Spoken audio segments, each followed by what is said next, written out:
وزیر اعلیٰ بلوچستان میر سرفراز بگٹی نے کہا ہے کہ دہشت گردوں کے ساتھ مقابلے میں 17 سیکیورٹی اہلکار شہید ہوئے جبکہ 145 دہشت گردوں کی لاشیں ہمارے پاس موجود ہیں۔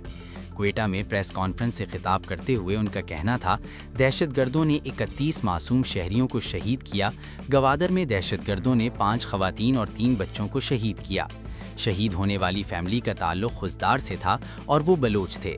یہ خود کو بلوچ کہتے ہیں لیکن یہ بلوچ نہیں، دہشت گرد ہیں۔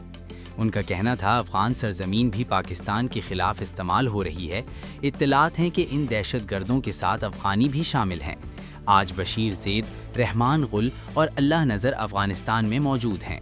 انہوں نے کہا کہ ہمارے پاس دہشت گرد حملے کی انٹیلیجنس رپورٹ موجود تھی۔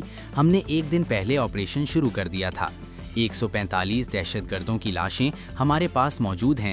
یہ لوگ ہندوستان کے ایما پر ایسے واقعات کر کے پاکستان کو غیر مستحکم کرنے کی کوشش کرتے ہیں۔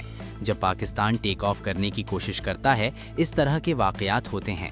انہوں نے کہا کہ ہم 1 سیکنڈ کے لیے بھی سرنڈر کرنے کے لیے تیار نہیں ہیں۔ ہم 1000 سال تک ان کے خلاف جنگ لڑیں گے۔